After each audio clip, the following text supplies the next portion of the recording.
Hi, so good morning. My name is Chiquita Brown, and I am the moderator for today's discussion. Thank you for joining us. This event is sponsored by the Office of Community College Research and Leadership, also referred to as OCCRL, and the Illinois Community College Board. Before we get started, I would like to share a few housekeeping courtesies that we would like for you to be mindful of. First, if you don't mind, we ask that you please keep your mics muted and cameras off during the discussion. We will have a phase at the end for questions where you are able to unmute yourselves and ask questions, or you can use the wonderful chat box if you don't want to talk over the microphone.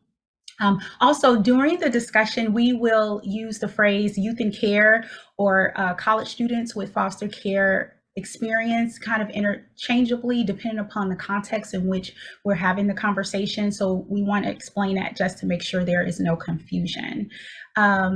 And finally, this is being recorded and we will make it accessible on the OCCRL website. So without further ado, let's begin our discussion today. I am delighted to have with me two phenomenal women who are making an impact in the area of working with youth in care, both pre-college and while they are on campus. And with that, our discussion today is Bridge Builders, pre-college and campus-based programs for foster youth to prepare them to transition to college. So if you don't mind, Lindsay, would you like to start us off with introducing yourself to our group today? Sure.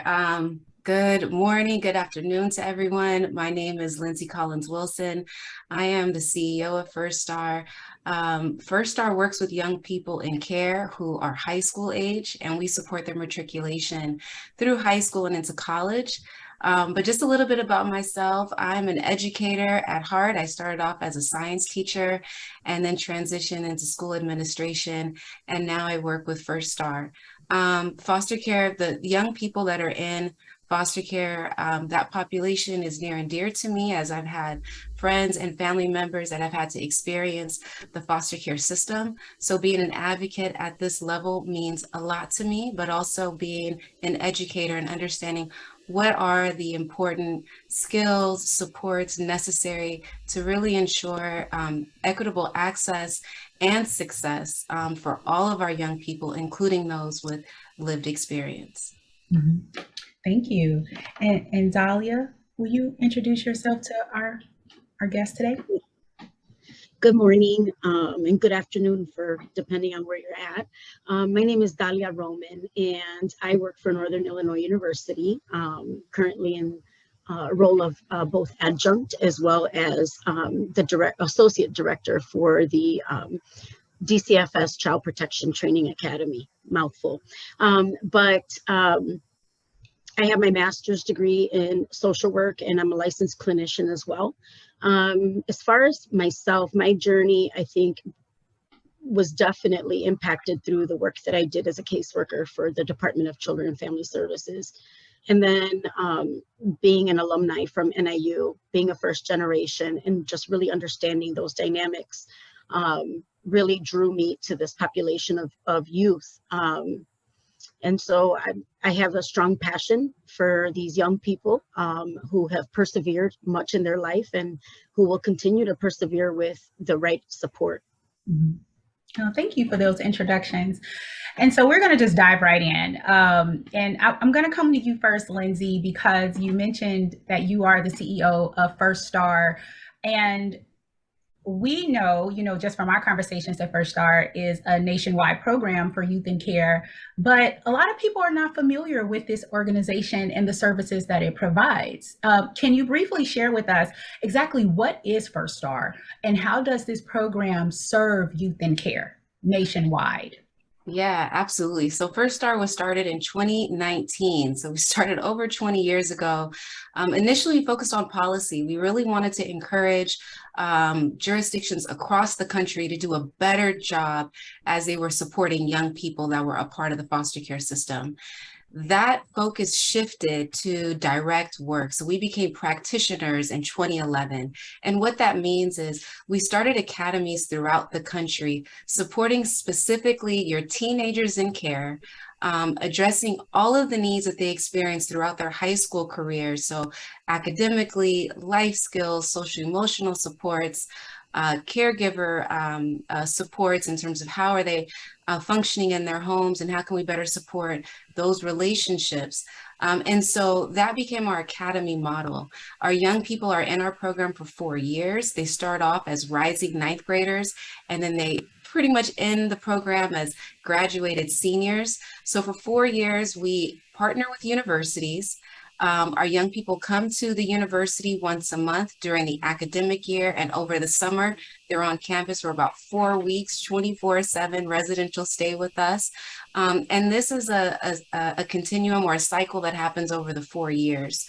By the end of that 4-year period, we graduate, and I'm really proud to say, on average, 98% of our scholars from high school, and we send about 90% onto college.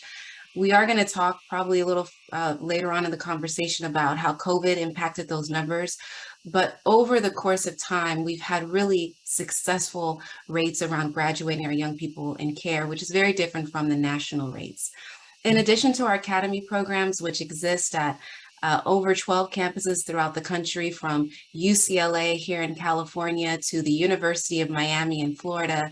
And as you go north, we're at Kent State in Ohio, we're in New Jersey, we're in Utah, Arizona, and so on. We also support our students through alumni services. So after they finish the program, they've graduated high school, they've exited First Star Academy, we then bring them on to our alumni services program, where we offer micro grants and light touch resources to ensure that we can continue to support their trajectory, and they always feel connected to the First Star family. In addition to that service, we offer a virtual online program through our STEAM Academy, so our students can have an introduction to science, technology, engineering, arts, and math, without feeling overwhelmed and feeling like they are learning from individuals that have something to share with them. And what that looks like is shared backgrounds that our presenters have when they're talking about STEAM. And then the last area of First Star is coalition building. Because we are a national organization, we believe in partnerships and being a part of consortiums from the East Coast to the West Coast. So that is First Star in its totality. It's our academies, our alumni services, our virtual learning, and coalition building. Okay, that makes sense. And you mentioned about the transition to campuses and really supporting them as it relates to alumni services and helping students transition to college campuses. And I think this is a great segue even for Dahlia, because to my knowledge, in the state of Illinois, we don't have, we have very few, I would say, campus-based programs that serves youth in care. And the program that you offer and the services you offer at Northern is one of those programs. Can you share a little bit about the work that you do at Northern to support youth in care that are transitioning from pre-college programming, like what Lindsay just described, and how did your service even start? Gosh, it started back in 2008, and I was a caseworker, and we are in a college town, and so the majority of the youth in college were given to me to work with. And so having conversations with, really what I remembered and what was the most impactful were 3 particular youth at the time that I did work with, and their experience of feeling lonely, of feeling scared, of feeling uncertain, not fitting in, and them having some significant trauma occur even while they were in college. Mm-hmm. And so as I was having these conversations with these young people, they said, I feel so isolated. I'm the only one here, the only one. And the reality was that they weren't the only one here. And I had to really think on my feet and think about ways that I can connect them. The blessing, of course, is they're 18 and they can consent. So, I knew that they wouldn't come unless there was something involved, like an incentive. And I don't know about you, but I remember being in college and really wanting that home cooked meal. Mm-hmm. And I didn't want to stigmatize anything. And so we really, I don't even know how I came up with it, but it really is meet and greet. is what we call our group. And it truly was the purpose of meeting each other, greeting, networking, with the premise of really providing support. It's not a therapeutic group. It's not registered with the campus. It's not a 501c3. It's basically just something that I've put together myself and have been blessed to continue to do, with support from some of the NIU faculty, from my community, and really my own family. And so for this, we really tried the premise of one, just bringing them together for that opportunity to network. Peer support is one of the strongest things I think that young people can have. And so again, you know, we meet twice a semester. We do a back to school, we do a celebratory / holiday meal. All of it is home cooked. I cook it all. My children help and volunteer to, you know, bring over the food, but we all break bread in a family style dinner. And we use the opportunity to have discussions and talk about their needs and what they want. And through that, we've been able to use the concept of speed dating, for example, to bring about professionals in the fields that they're most interested in. And then at the end of the year, having another celebration for all the accomplishments that, you know, we've had, small to big, however you want to look at that. And it started out with 3 youth. And I've been blessed to have had up to 17 at a time. Wow. And to see the success rates, the graduation rates go much higher, and see them even now with families and jobs and wanting to come back to support other youth, I think is very powerful. And so I'm very humbled to have been able to do this for so long.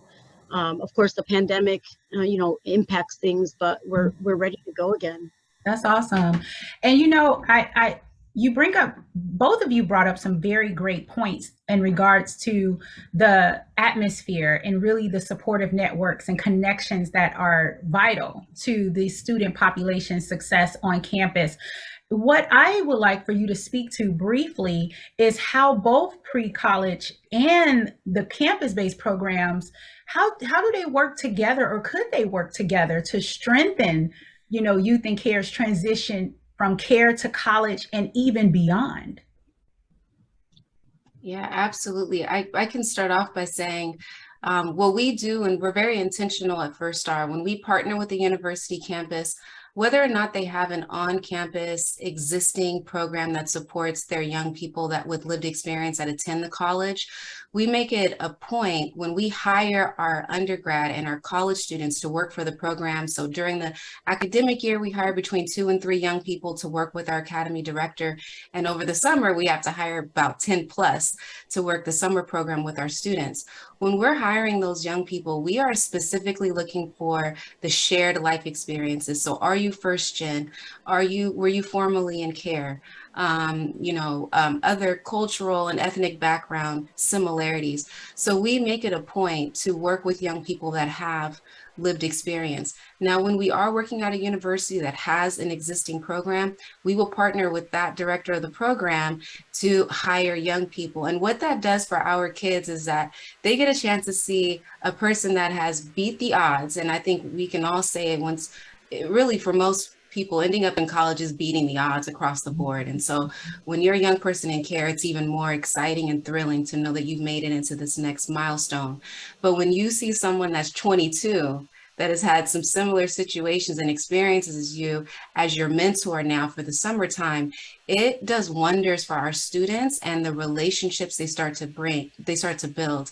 And as was mentioned earlier, when our students start to feel connected, including our college students, their retention rates in college go up, their chances of graduation also go up. So we see this cyclical effect where we have more high schoolers graduating from high school excited about college, and then our college students are more interested in staying in college and working even harder to graduate because they now have a little one that's looking up to them. So that's how we try to include, and we work really closely with our campus partners when we can, that work with Youth in Care. Yeah, what about you, Talia? Do you have, what has been your experience in helping these students transition from a program like what Lindsay described and navigating through college? I have, I still maintain contacts with DCFS as a whole, and I've been connected to some agencies or partners that have brought youth to campus. And so making those connections, as Lindsay said, is so important. And so that gives me an opportunity to bring the youth from meet and greet to speak on their experience, because I can only do so much. And I want them to know that there's others that have shared experiences that, are successful and that continue to be successful, even with life's challenges. Once they're here, I make sure that I am communicating at all times with the department, one of the scholarship people in financial aid, because they are a big support. They are the ones that help me capture the youth that are here at NIU, in addition to maintaining those contacts with DCFS. Once they're here, the feedback that I've gotten from the youth is that because we call it meet and greet, it feels more like a family style, connection. I've seen our youth really come out of their shell and be strong advocates and be major participants and advocates on campus and in their community, where foster care, when we say that word, brings such a negative connotation. These youth, I feel, that have been able to shed that off and take pride in their experience of overcoming. And their willingness to speak out on that. And I think that in and of itself shows such confidence and competence to the real world experiences that they're going to launch into. As we know, academic is higher education is so important, but if you don't have the life skills and the social emotional supports to guide you through that, it's very difficult to navigate life, period. And so we talk a lot about the importance of self-care, and I don't know that that's something that we really stress enough. And for anybody, but especially that's just an odd and kind of convoluted comment or statement that, our young people, share and aren't sure of. Yeah. And you know what? I think even going back to what you mentioned about the foster youth title in and of itself, and how a lot of, young people, they don't want to be identified based off of that. So then the idea of a campus-based program for foster youth or a pre-college program for foster youth, there could be a little side eye towards that. Like, I really don't know if that's something I want to identify with for a lot of our youth. And so I'm curious, because to your point, Dahlia, you had roughly 17 youth in care on campus that you knew of, and just imagine how many other were there, right? So I want to briefly talk about this identifying this student population, right? Especially for our guests who are saying, I would love to have these type of resources at our school, but I don't even know how to go about finding them.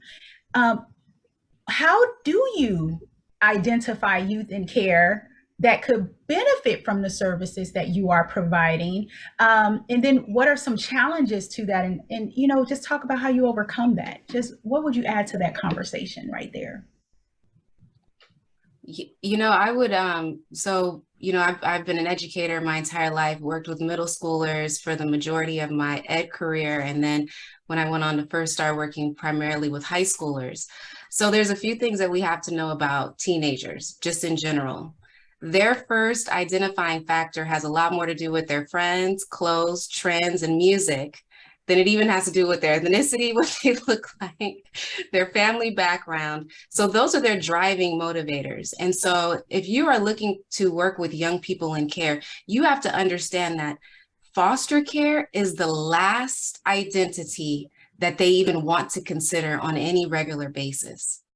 And so that in itself creates a challenge, because if that is the one sort of self-identifier that is challenging for our young people to share with others, we have to be really mindful with how we identify our young people.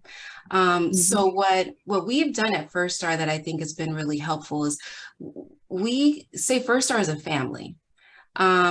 But also when young people join our program, I think it helps, and Dahlia, you may have experienced this too, is that when everybody has that identifier, it helps to build community and support.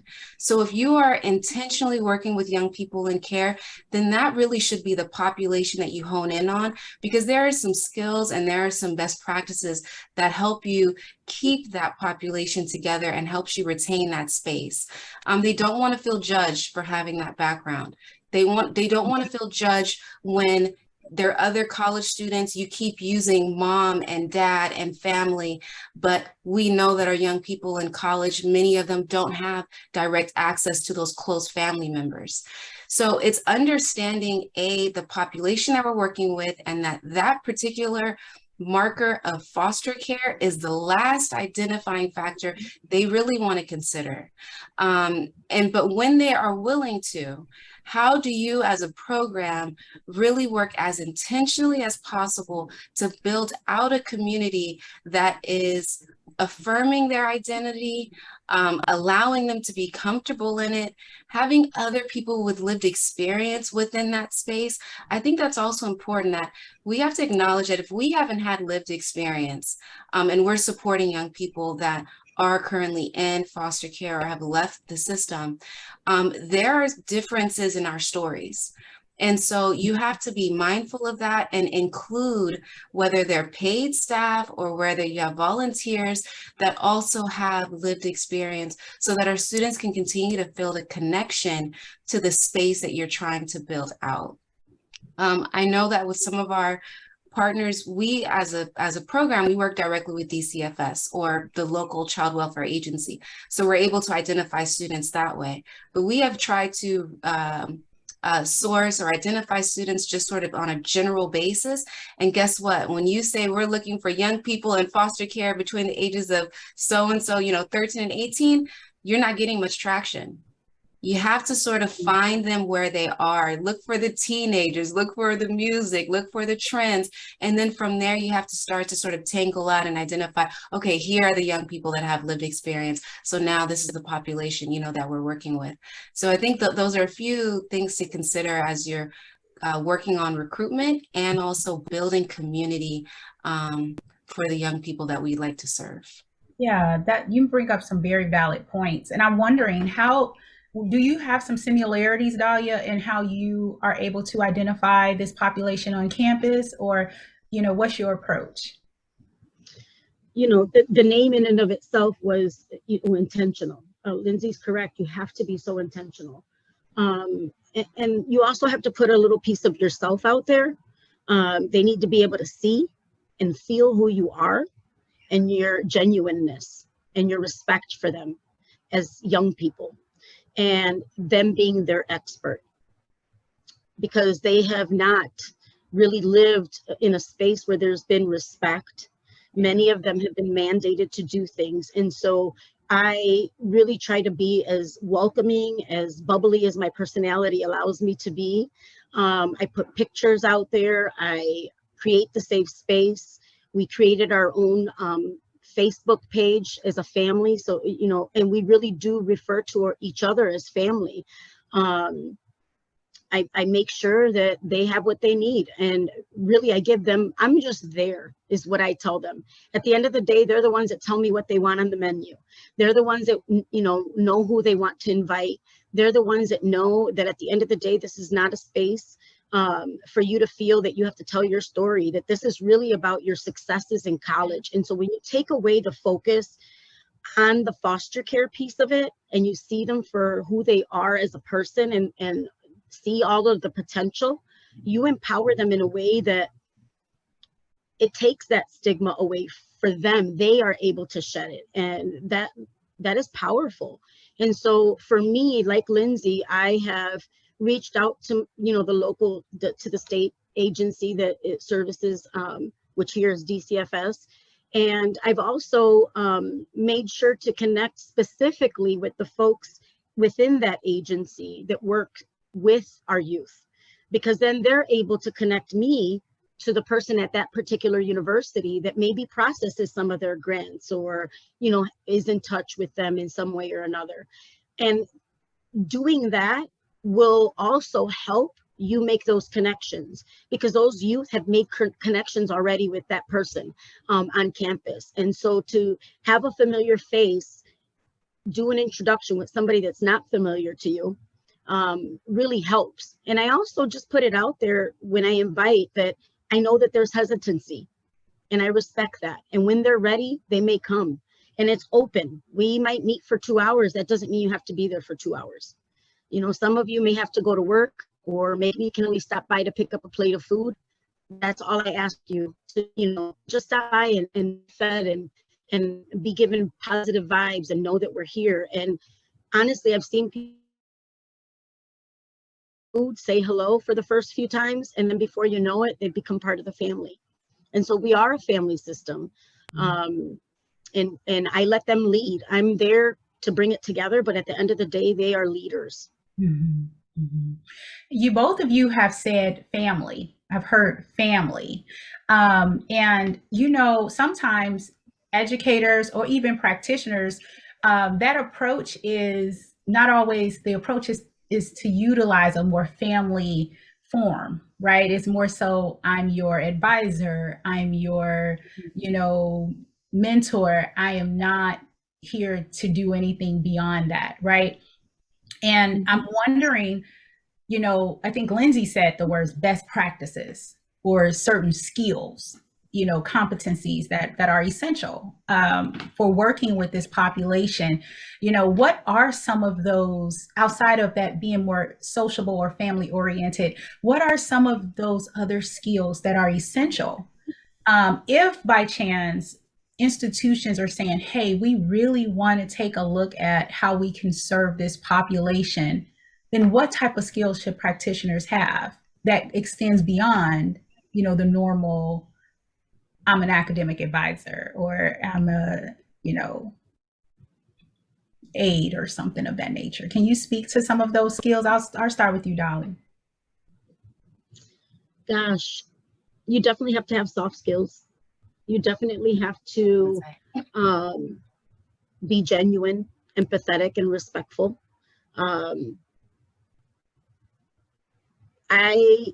It really has to be in your personality. You have to be very well aware of the dynamics and experiences that our young people have had, but you also have to know that they're all individualized experiences. And if you're open to being taught by them, I think that that's one of the most powerful things that we can do to create that that domain for them, because we can't assume that they don't have family, and we can't assume that they have family. I think one of the biggest challenges that I've seen for our youth is that they come to college and all of a sudden, you know, family members are coming out of the woodwork and they don't know how to handle that. Nobody taught them that. And so having a sense of family allows them to have that conversation amongst each other. But I hear the other thing I think that is very critical is that you have to be a very resourceful person. You have to know your community, both on campus and off, and you have to be able to speak loudly and advocate along with your young people.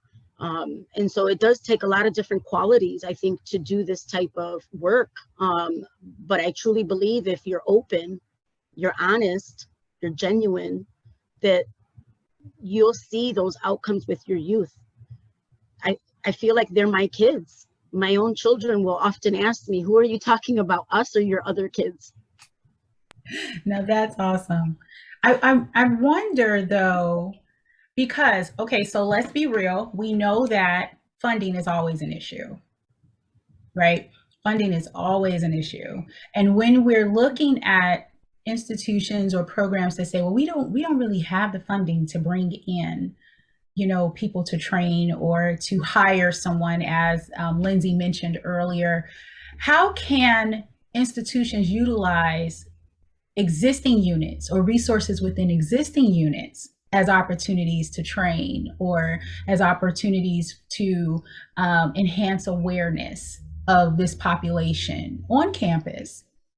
Is that possible? I know social work or... Yeah, I think it's possible, and I think it should happen. I'm going to quickly put my K-12 hat on. And when I was, going through my teacher programs and my teacher prep programs, we never had conversations about young people in care. We had conversations about special education, IEPs, students that were ESL, so English as a second language, but we never focused on young people and care. And that's actually still the case right now. And I still wish to this day that I had a better understanding of what it meant to be a young person in care. Because when you sort of grow up adjacent to it, so if you have friends that might have been in the foster care system, or you had a family member, but maybe not a close family member, but maybe a distant family member in the foster care system, you sort of still understand it through a much different lens than an individual that's responsible for their growth while you're with them, right?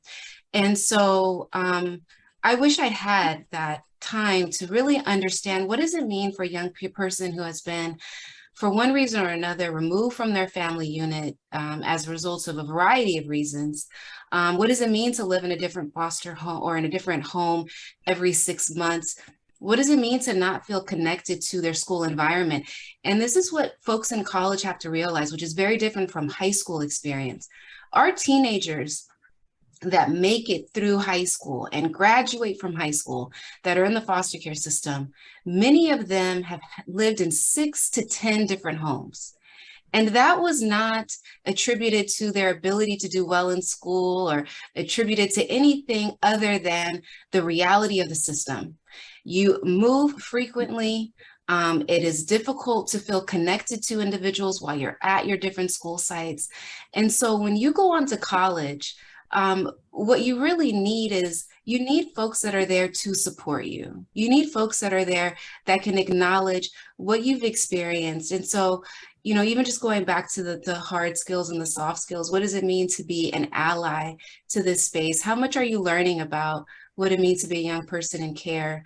Are you spending time with your young people? And so I think that we have to consider sort of a multitude of factors, including what were some of the experiences that our young people had before they even got to college. And then how do we start to offset some of those challenges? And I think, again, back to the original question, supporting faculty and understanding that. Talking to staff about what does that mean? What does that mean? We often, we focus on sort of ethnic backgrounds. How do you work with your Black students? How do you work with your Latino, Latinx students? How do you work with your Asian students?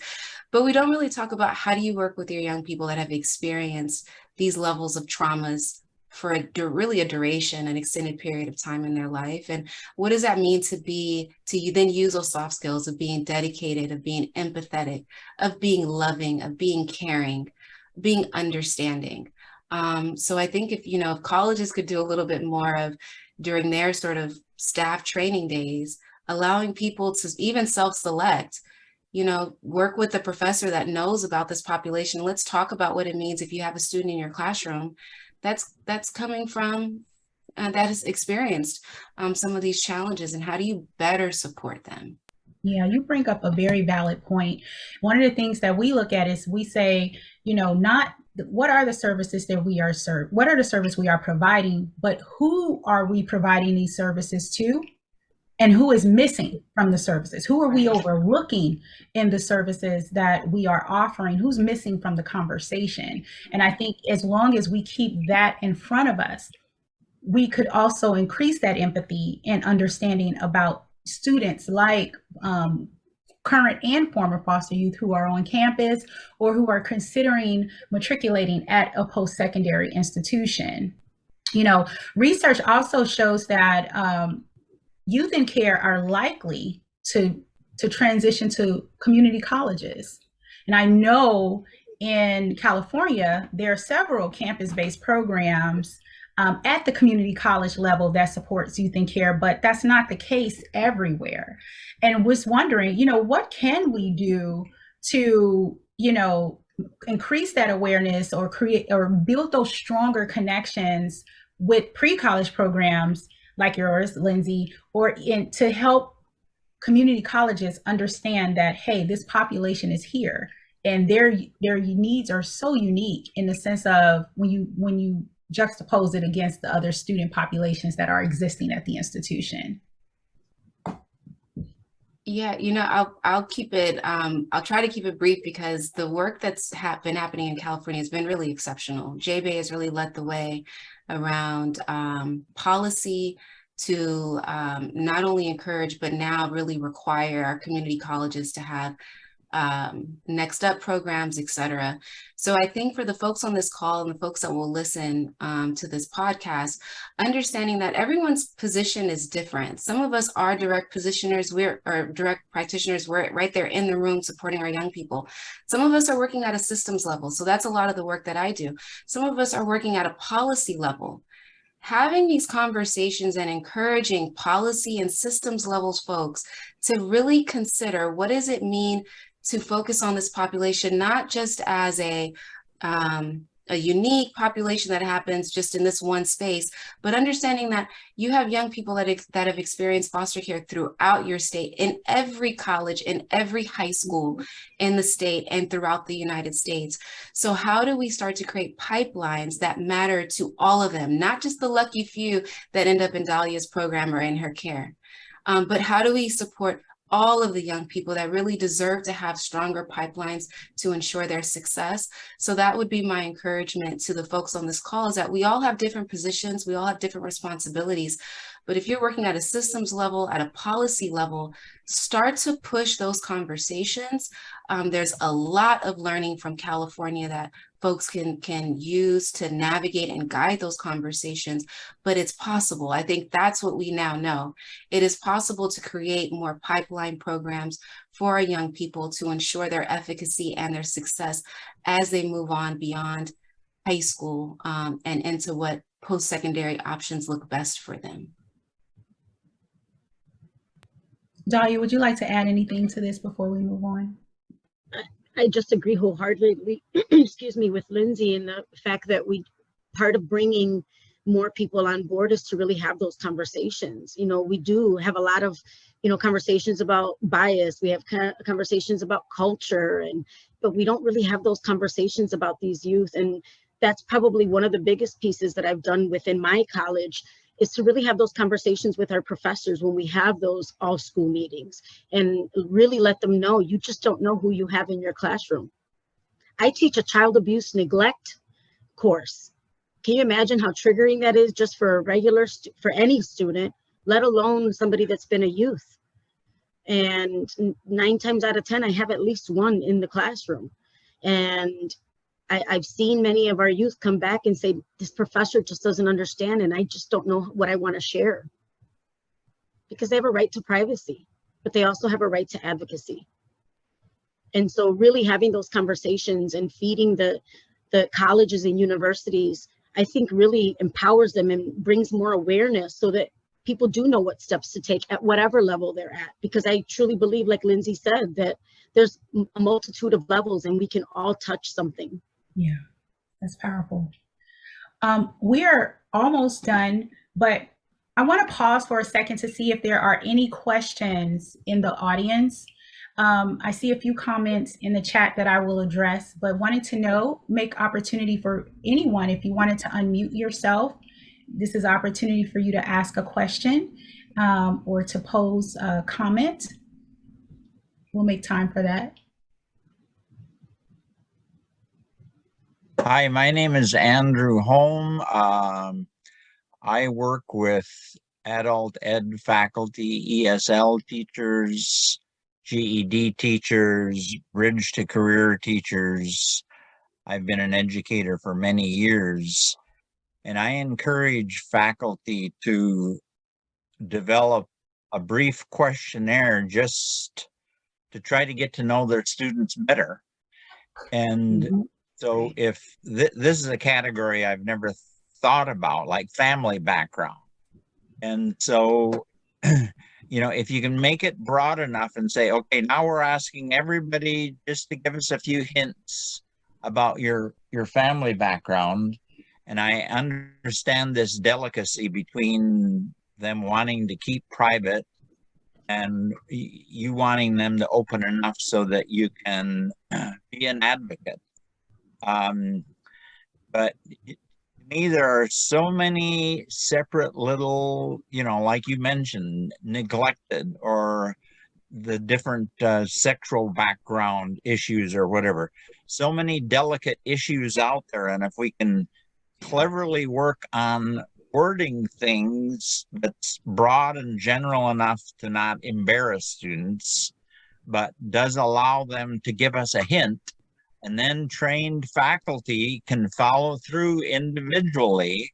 They don't need to pry, but they can schedule private conversations, maybe 5 or 10 minute interviews, I suggest, with everybody, and then just learn to, okay, can you tell me a little bit about your family? Did you have any, even start out, did you have any family, or, start it out in a non-traditional way to open it up. I think that's a way to get at many of these subpopulations where we may only have a couple of students, and then we can begin to address them individually. Thank you. I think that was a very valid point. And another thing too, even with kind of going back to identifying youth in care, especially at post-secondary institutions, most of the times, the financial aid office, especially in the state of Illinois, our youth in care receive a DCFS scholarship. They receive resources through DCFS. And I'm pretty sure it's the same in the state of California. But there are opportunities for the institution itself to identify through maybe the bursar's office or even the financial aid office to say now the issue is usually conflated with, independent students, foster youth, is all different populations within that. I see you nodding your head, Dahlia. But there are some ways, and you want to be sensitive to those family conversations. I know I've had a student, a former foster youth, who was, we'll say, irritated or triggered, I would say, by a conversation that took place in class around family and the assumption of a traditional family. And that was not their story. What they had been on their own for a while. And so, the story around that, and then family weekend or mother's weekend, I can't remember which one, but it was very triggering for a few days. And it was like, and roommates going, where your mom coming? Is your mom coming this weekend? So there are a lot of things, even though it is a small population, it is a population that we should somehow try to be mindful of. I'm so glad that you said that, because I think a word that might be useful that they're familiar with is, who are your supports? Who do you identify as your supports? Because the word family can be triggering for our young people who have had adverse experiences and, who knows how many moves. I think that that's really important. And it really is about letting your faculty know these things. But Chiquita, you're absolutely 100%. It's really about going to your financial aid. You might run into confidentiality things, but that's where you're able to be creative and write something down, and they can, send it out. Oftentimes they can also ask the young person if it's okay to link. And so there's different ways around that, and it's been successful. Like I said, it takes a little bit of time, especially if it's something new, so don't get discouraged. Because I didn't get the 17 all at one time. That didn't happen until a few years after. But, even to have one person would have been sufficient for me, because I know it was going to impact somebody. That's good. Yeah. And I would also add, Andrew, I think it's fantastic getting to know the individuals in your classroom. I do think at the end, you sort of have maybe included category no family. I think that's probably not the best sort of qualifier to understand where young people sort of where they exist in the continuum of relationships and supporters around you. Maybe to Dahlia's point, the best question is who are the closest supporters to you? And what you're going to find is most students will say, my mom or my dad, or this person or that person. Well, when you're working with your young people in care, they then might say, it's my sister, or they might say something different. But it allows us open-ended question with an open-ended answer. I was on a panel during Foster Care Awareness Month with a young woman with lived experience, and she talked a lot about the triggers that she felt in college, sort of throughout the entire process, even the word traditional family. You know, what does that mean? And if I don't have a traditional family, does that mean I'm not good enough? So even sometimes that word, I know it's hard, and I know we're trying to figure out all of these nuances, but maybe even a question of, again, who are your closest family, or who are your closest supporters? Include family or friends. And then maybe that also helps you out with your students in terms of who they actually depend on. Because some people still, even they may have grown up with parents and they don't really care too much about their parents. So maybe a question like that allows it to be a little bit more open. And I think even for the person reading the form, might feel a bit more trust with whoever wrote the form, because it's written in a way that is more inclusive in terms of language. I think that's excellent. I never thought that, as I think of traditional thinking, that family itself could be triggering. And then when I hear what you're talking about, where they've been through multiple families, just the word itself. I've had some difficulties with my father growing up. And so a lot of people think of father in very endearing terms. For me, it's a triggering word, Exactly. So I can be sensitive. So I'm inclined, this is still in the formative stages, I'm inclined to use your language. Who are your supports, or who are your closest supports? And then maybe include some examples. But I could see that by the very use of that language and not using family, you're starting to show some sensitivity and awareness on all of this. So thanks. That is very helpful. Thank you. Thank you. Any other questions or comments? We have about maybe 6 minutes before we start wrapping things up, but please feel free. You can unmute yourself or you can drop it in the chat. Hello, everybody. I'm Robin Lasota, and I work with Illinois DCFS in the education team, and there's a few of us on today. And I like this, I want to say, whole conversation. Chiquita, what a great job in facilitating questions. One thing I'm thinking about related to the previous question is kind of how we build, I want to say, a momentum where faculty and staff have like a each one teach one type of and I want to say movement where I want to say there's with the SOGI, the sexual orientation, like the pronouns. I've just noticed over the past year that we're all kind of teaching each other, and there's a culture change to I want to say do better around respectfulness and providing those supports around that area of identity. And foster youth, it just seems like you're right, Lindsay, that people don't want to identify as a foster youth. It's triggering, it's not. So how do we kind of build that community of support on campuses? In Illinois, there's legislation that's designating foster liaisons in college campuses starting in August. And I guess my question is, what advice do you have for building this training and knowledge building for campuses moving forward? I'll take a little bit. I think Dahlia probably has a lot to share too. It is challenging. Again, now that I've been in this space for 5+ years as a learner and understanding and taking in as much information as possible, I've also realized that young people in care, once they turn 18, the vast majority of them drop that label.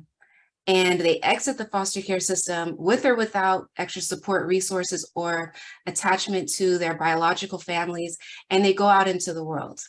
What's different with LGBTQ plus, et cetera, is that their voices extend out beyond the age of 18. They're still in their identity as 20-year-olds, as 30-year-olds, and beyond, of course. And so there's just more noise and more voices and more advocacy happening there.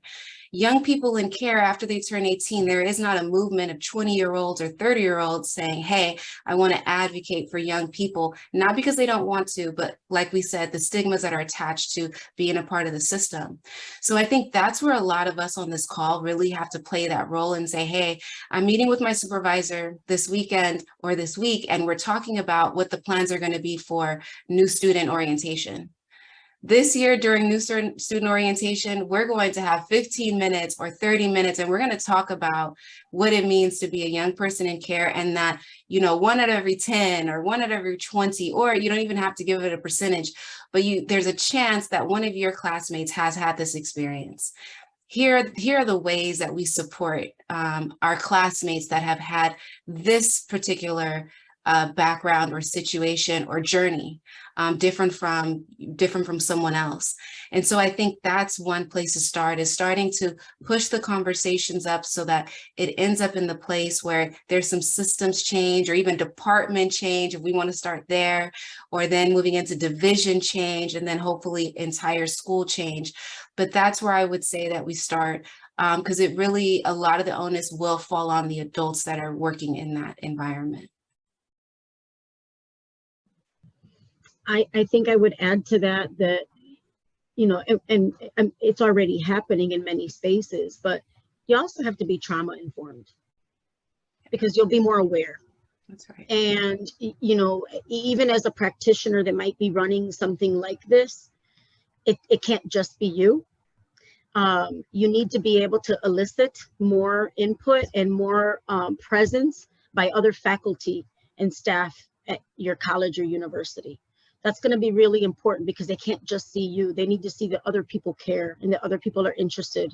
And it also allows those same faculty and staff members that are assisting you to spread that word even more.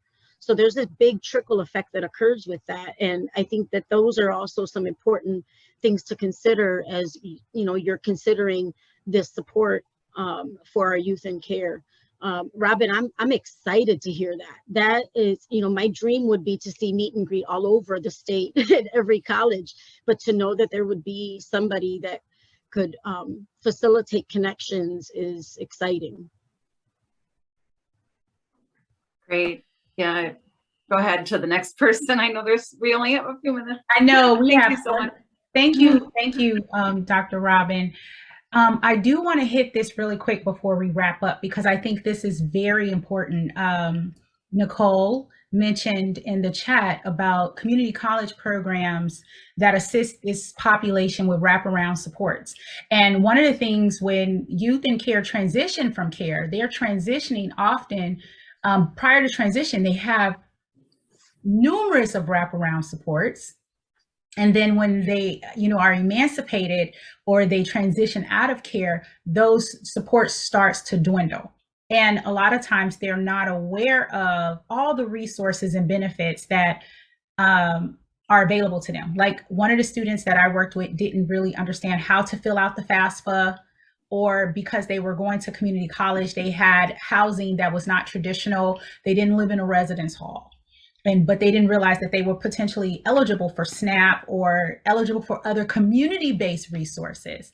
And so bringing up this question is, you know, how can community college programs assist this student population with other wraparound supports? And, you know, is there a need for this kind of intentionality when it comes to helping students be aware of all of those resources? And if so, what can be done? Especially for our students, our college students who are not living in a residence hall, who are not getting that, you know, meal plan and stable housing. You know, can you speak to that really quick? If it works out, yeah, please. I know we have a few more minutes, but yeah. I can just touch on it really quick. I think that, you know, setting up a family style situation is helpful.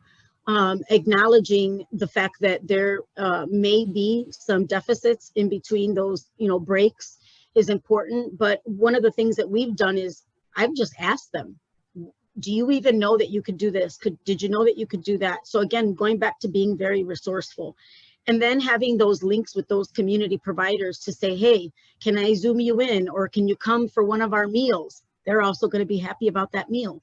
And having that conversation directly with our youth.